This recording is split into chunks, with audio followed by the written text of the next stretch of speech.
Christmas Carol. A Christmas Carol by Charles Dickens. Preface.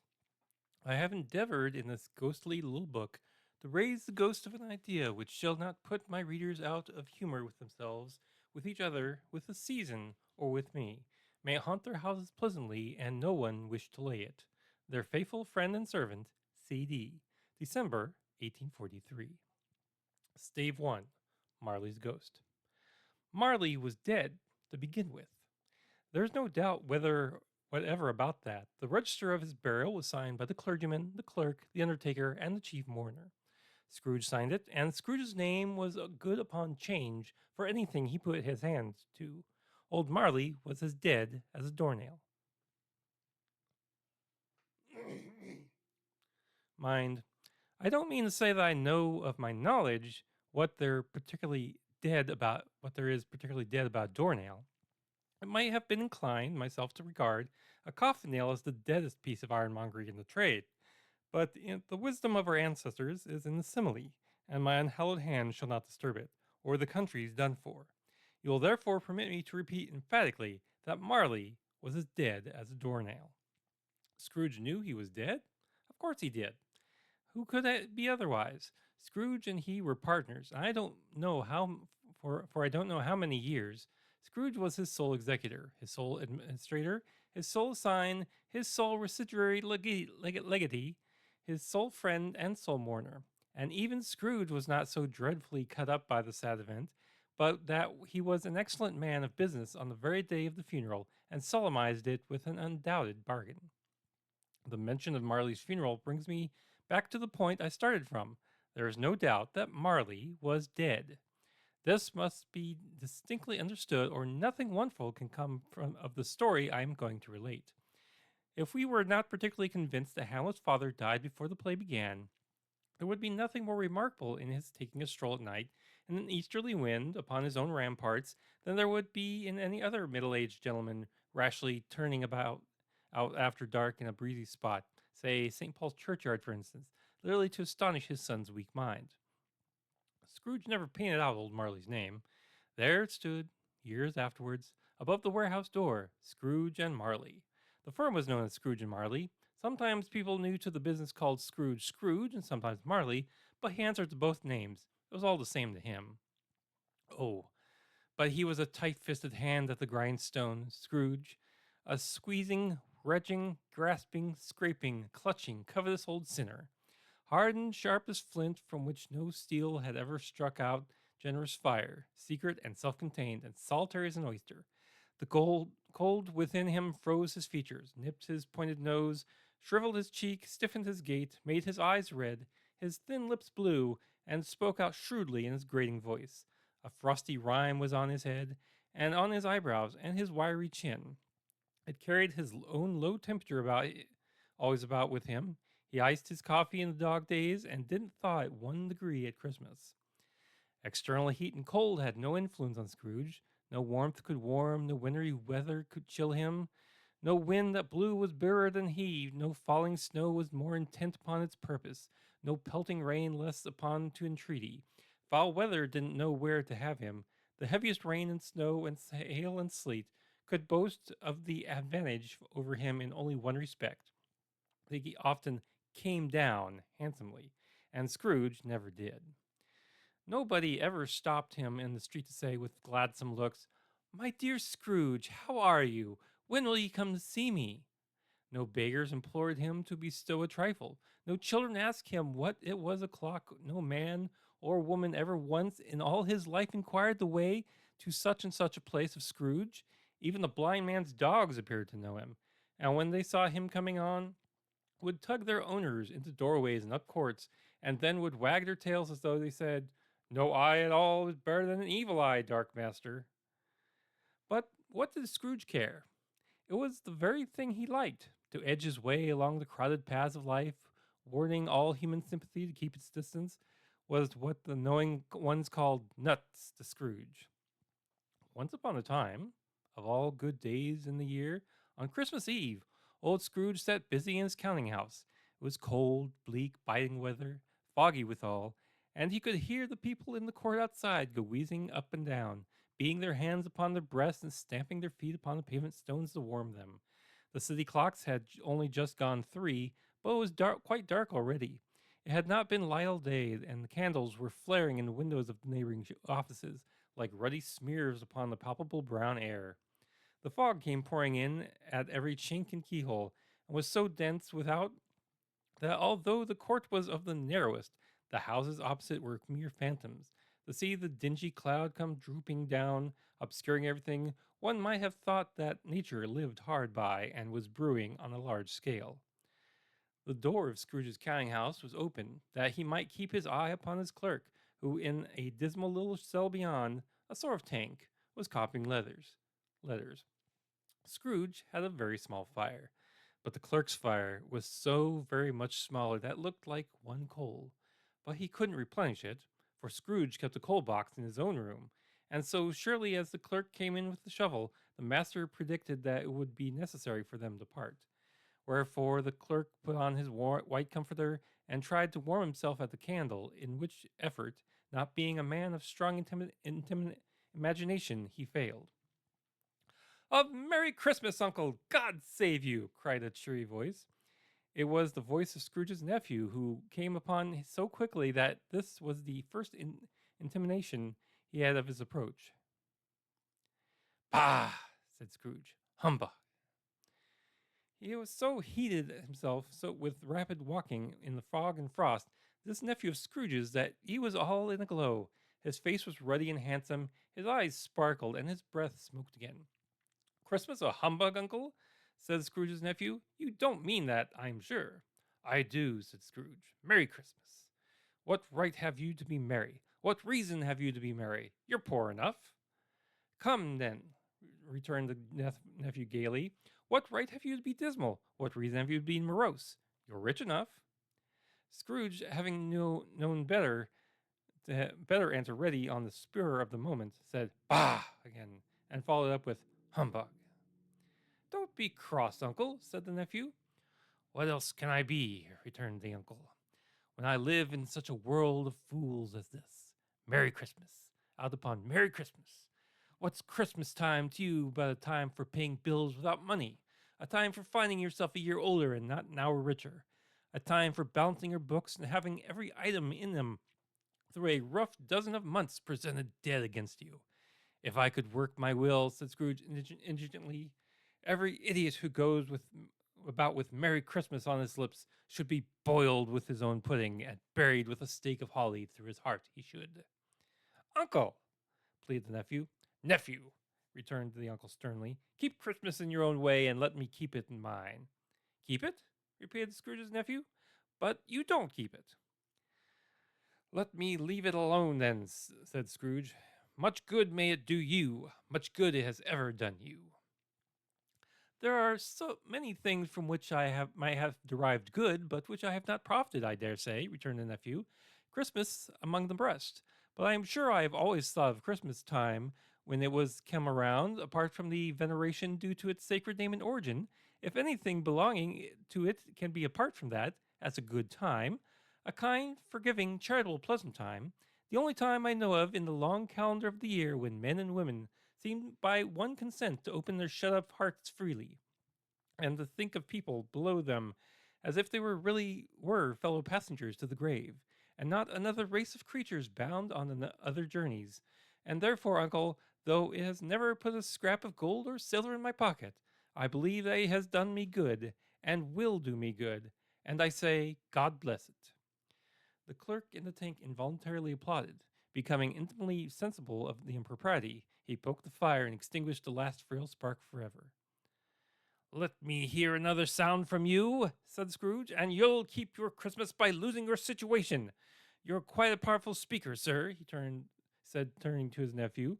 "I wonder you don't go to Parliament." "Don't be angry, uncle. Come, dine with us tomorrow." Scrooge said that he would see him. Yes, indeed he did.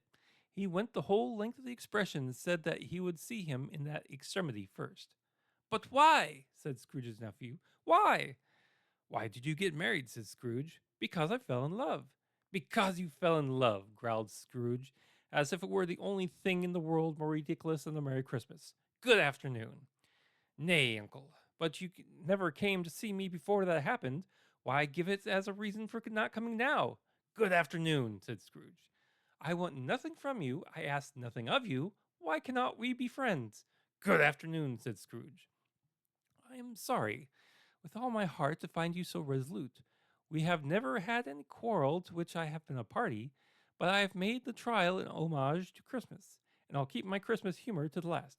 So a Merry Christmas, Uncle. Good afternoon, said Scrooge. And a Happy New Year. Good afternoon, said Scrooge.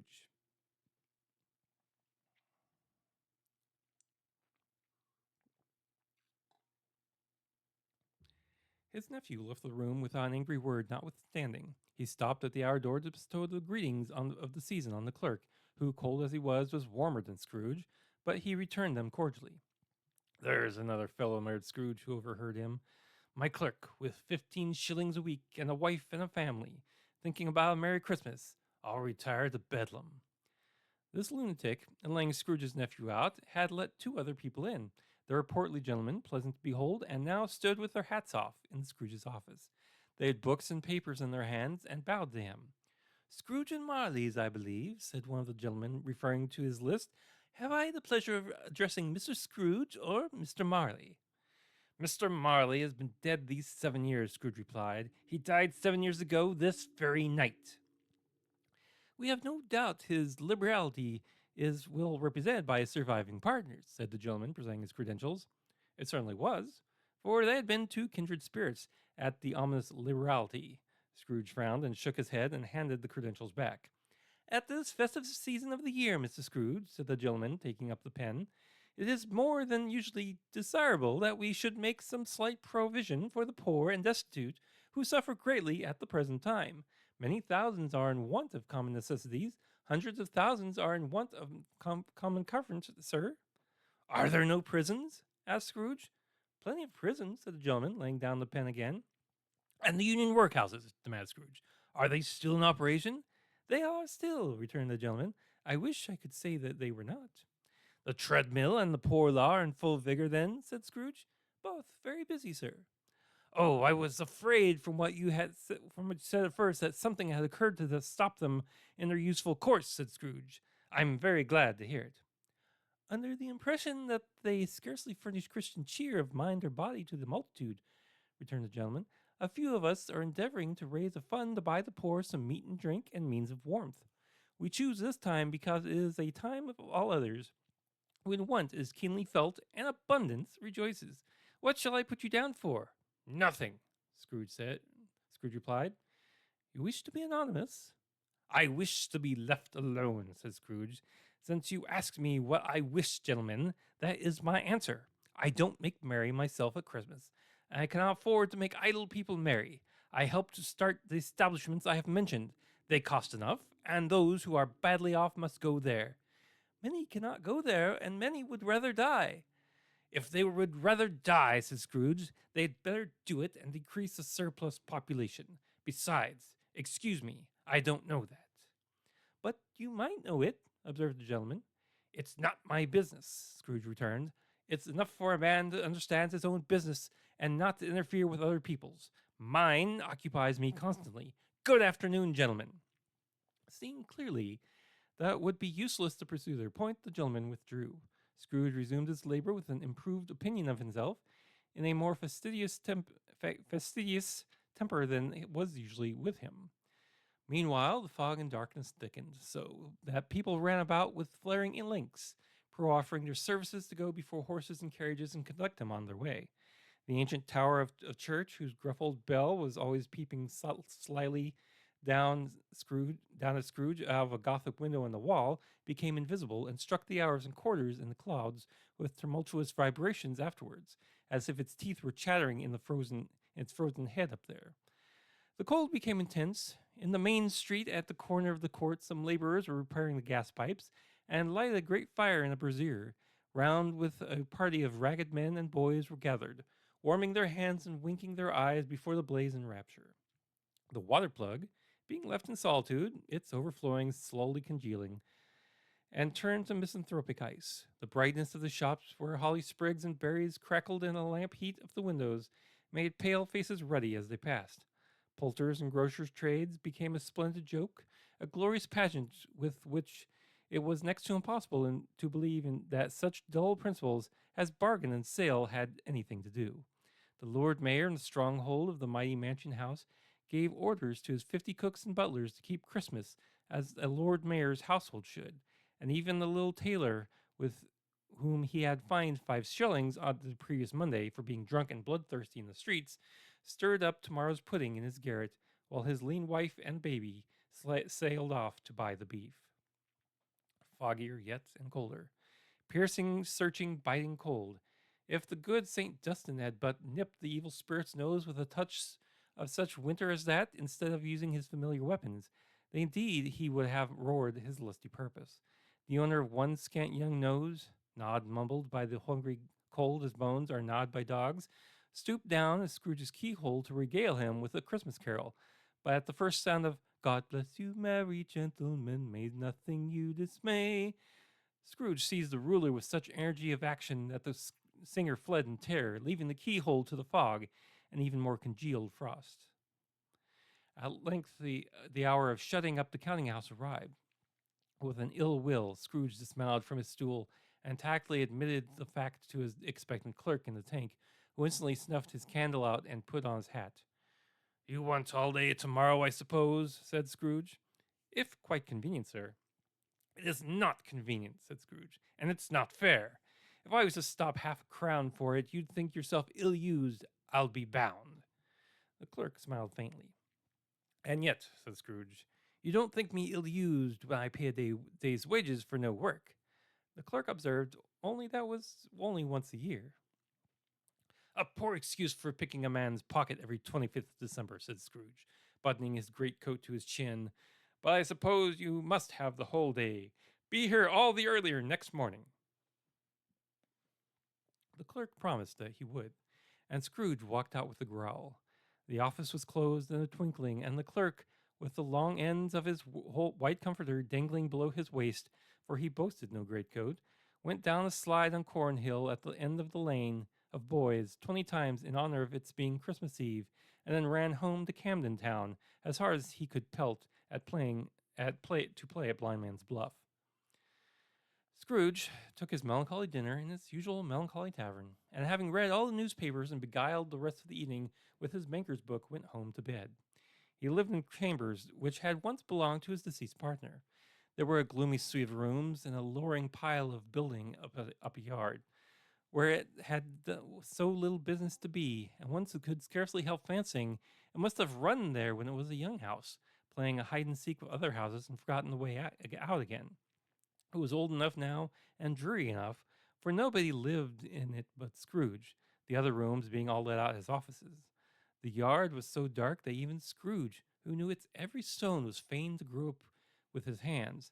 The fog and frost so hung about the black old gateway of the house that seemed as the genius of the weather sat in mournful meditation on the threshold. Now, it is, as a matter of fact, that there was nothing at all particular about the knocker on the door, except that it was very large.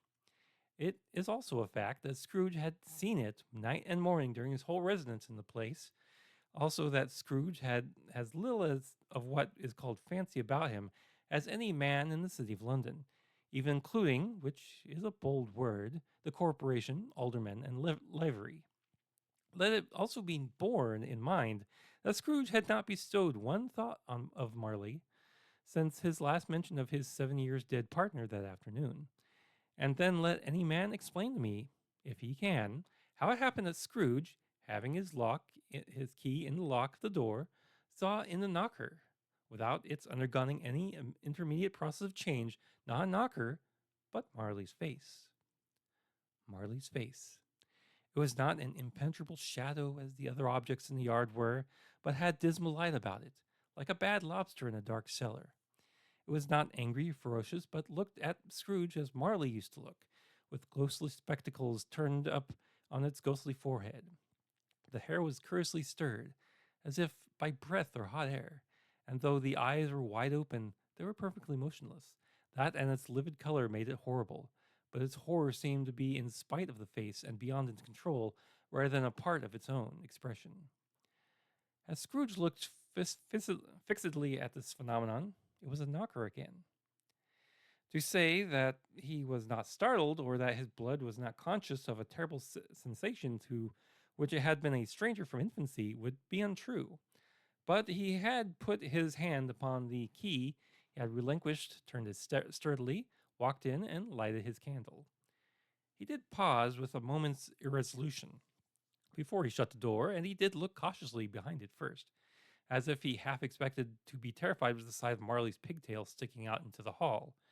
But there was nothing on the back of the door except the screws and nuts that held the knocker on, so he said, "Pooh pooh," and closed it with a bang. The sound resounded through the house like thunder. Every room above, and every cask in the wine merchant cellars below, appeared to have a separate peal of echoes of its own.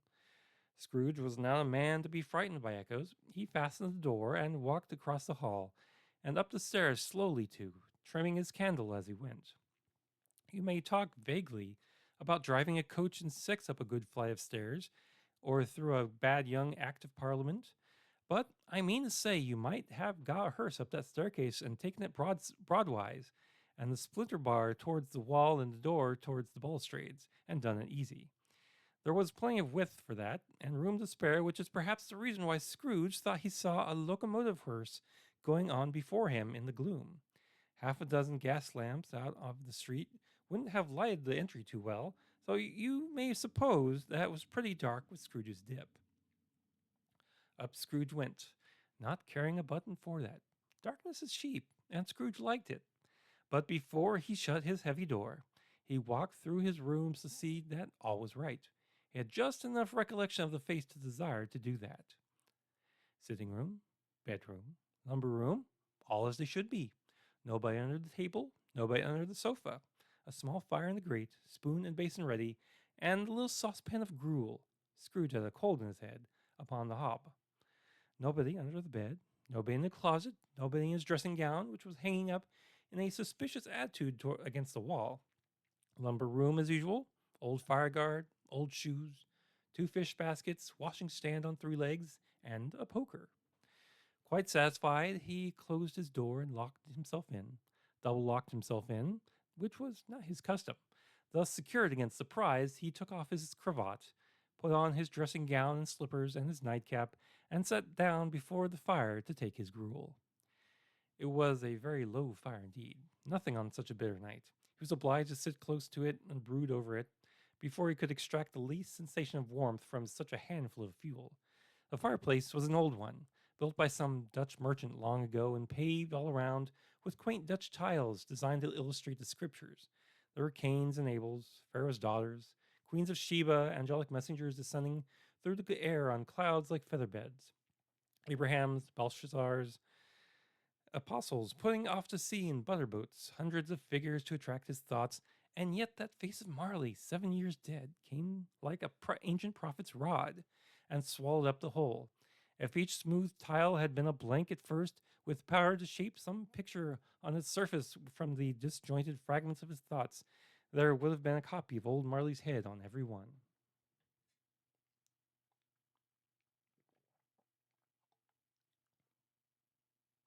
Humbug, said Scrooge, and walked across the room. After several turns, he sat down again. As he threw his head back in the chair, his glance happened to rest upon a bell, a disused bell that hung in the room, and communicated for some purpose now forgotten with a chamber in the highest story of the building.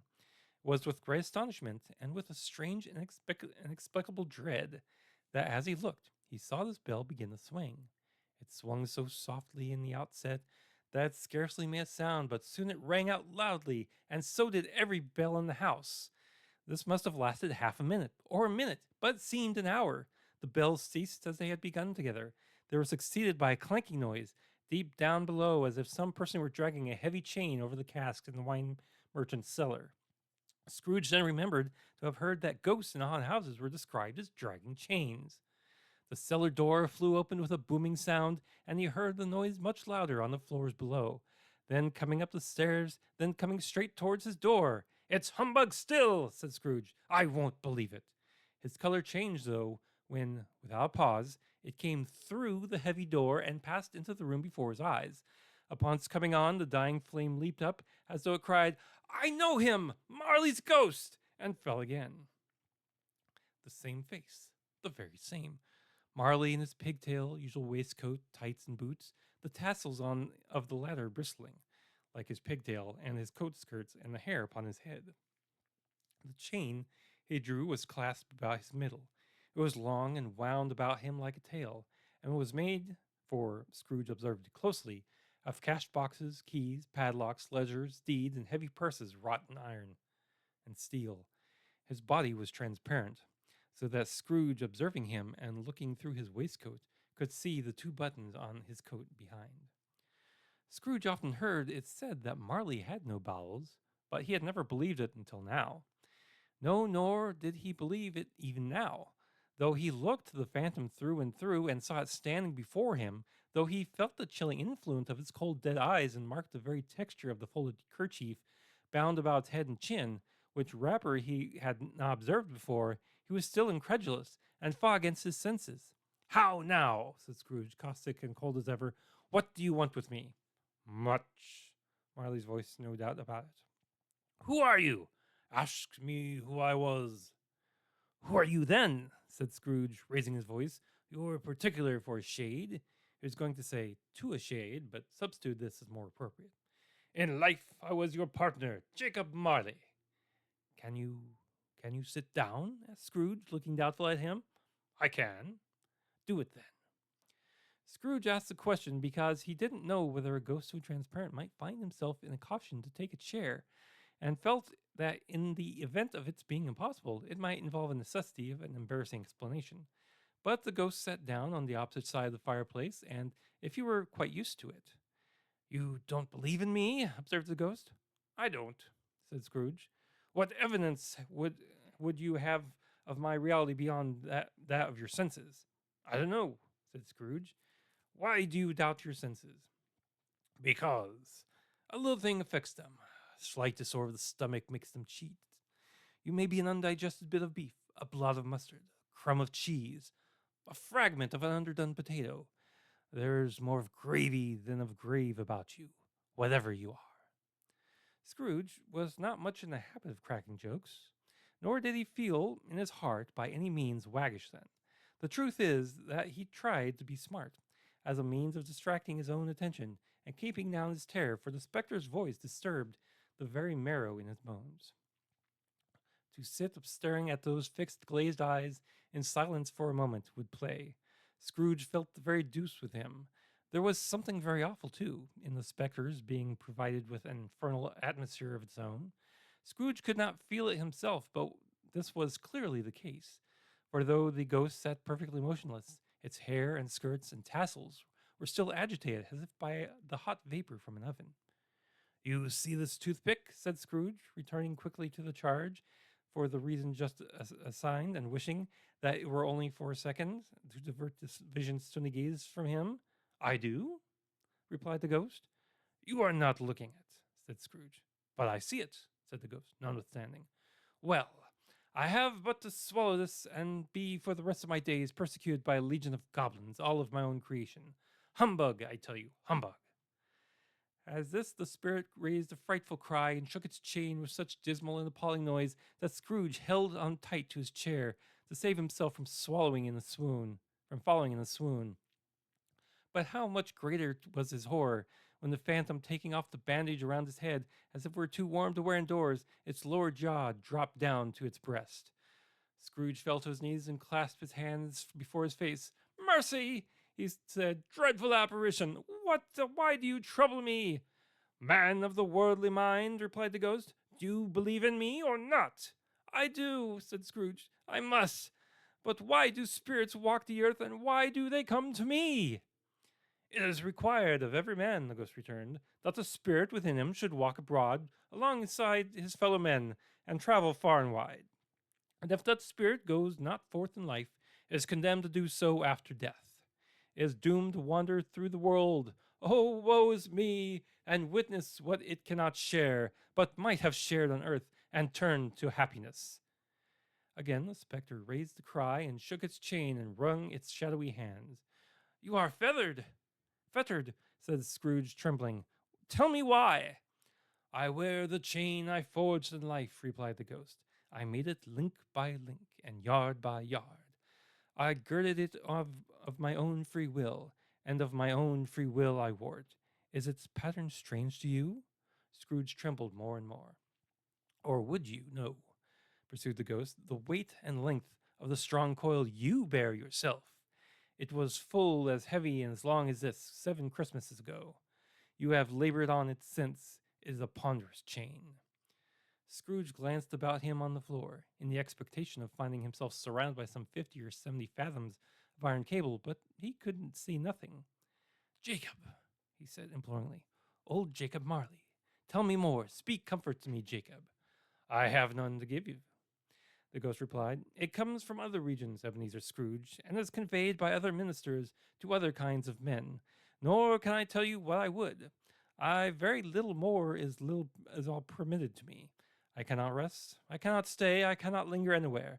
My spirit never walked beyond our counting house. Mark me, in life my spirit never roamed beyond the narrow limits of our money-changing hole, and weary journeys lie before me. It was a habit with Scrooge, whenever he became thoughtful, to put his hands on his breeches pockets. Pondering of what the ghost had said, he did so now, but without lifting up his eyes or getting off his knees. You must have been very slow about it, Jacob, Scrooge observed in a businesslike manner, though with humility and deference. Slow? The ghost repeated. 7 years dead? Mused Scrooge, and traveling all the time?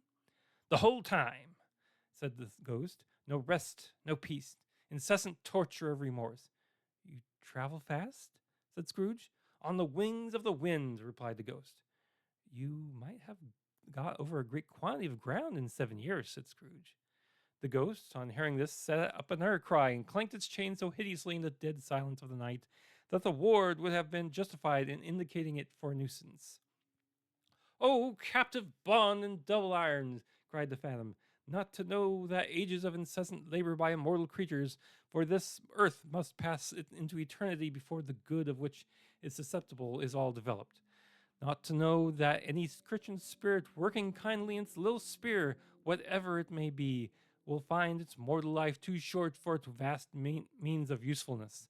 Not to know that no space or of regret can make amends for one life's opportunity misused. Yet such was I. Oh, such was I." "But you were always a good man of business, Jacob," faltered Scrooge, who now began to apply this to himself. "Business?" cried the ghost, wringing his hands again. "Mankind was my business. The common welfare was my business. Charity, mercy, forbearance, and benevolence were all my business. The dealings of my trade but a drop of water in the comprehensive ocean of my business." It held up its chain at arm's length, as if that were the cause of all its unveiling grief, and flung it heavily upon the ground again. "And this time of the year," the spectre said, "I suffer most. Why did I walk through crowds of fellow beings with my eyes turned down, and never raise them to that blessed star which led the wise men to the poor abode? Were there no poor homes to which its light would have conducted me?" Scrooge was very dismayed to hear the spectre going on at this rate, and began to quake exceedingly. "Hear me!" cried the ghost. "My time is nearly gone." "I will," said Scrooge, "but don't be hard upon me. Don't be flowery, Jacob. Pray. How is that appear before you in a shape that you can see? I might tell I have sat invisible beside you many and many a day." It was not an agreeable idea. Scrooge shivered and wiped the perspiration from his brow. "That is no light part of my penance," pursued the ghost. "I am here tonight to warn you that you have yet a chance to and hope to escape my fate, a chance and hope of my procuring, Ebenezer." "You were a good friend to me," said Scrooge. "Thank ye." "You will be haunted," resumed the ghost, "by 3 spirits." Scrooge's countenance fell as low as the ghost had done. "Is that chance and hope you mentioned, Jacob?" he demanded in a faltering voice. "It is."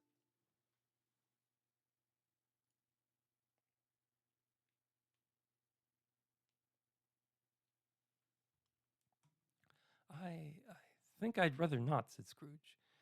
Without their visits, said the ghost, you cannot hope to shun the path I tread, except the path, except, expect the first tomorrow when the bell tolls one. Couldn't I take 'em all at once and have it over with, Jacob? Hinted Scrooge. Expect the second on the next night at the same hour. The third upon the next night when the last stroke of 12 has ceased to vibrate. Look to see me no more, and look that for your own sake you remember what has passed between us. When it had said these words, the spectre took its wrapper from the table and bound round its head as before. Scrooge knew this by the smart sound its teeth made. When the jaws were brought together by the bandage, it ventured to raise its eyes again, and found his supernatural visitor confronting him with an erect attitude, with its chain wound over and about its arm. The apparition walked backwards from him, and at every step it took, the window raised itself a little, so that when the spectre reached it, it was wide open. He beckoned to approach, which he did. When they were within 2 paces of each other, Marley's ghost held up its hand, warning him not to come near. Scrooge stopped, not so much in obedience as in fear and surprise, for on the raising of the hand it became sensible of confused noises in the air, incoherent sounds of lamentation and regret, wailings inexpressible, sorrowful, and self-accusatory. The spectre, after listening for a moment, joined in the mournful dirge and floated out upon the bleak dark night. Scrooge followed to the window. Desperate in his curiosity, he looked out. The air was filled with phantoms, wandering hither and thither in restless haste, and moaning as they went. Every one of them wore chains like Marley's ghost. Some few, they might be guilty governments, were linked together. None were free. Many had been personally known to Scrooge in their lives. He had been quite familiar with one old ghost in a white waistcoat with a monstrous iron safe attached to his ankle, who cried piteously at being unable to assist a wretched woman with an infant, whom it saw below upon a doorstep.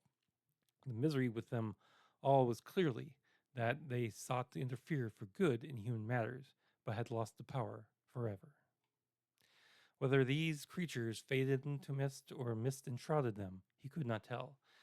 But they and their spirit voices faded together, and the night became as it had been when he walked home. Scrooge closed the window and examined the door by which the ghost had entered. It was double locked, as if he had locked it by his own hand, and the bolts were undisturbed. He tried to say humbug, but stopped at the first syllable. And being from the emotion he had undergone over the fatigues of the day, or his glimpse of the invisible world, or the dull conversation of the ghost, or the lateness of the hour, much in need of repose, went straight to bed without undressing, and fell asleep upon that instant.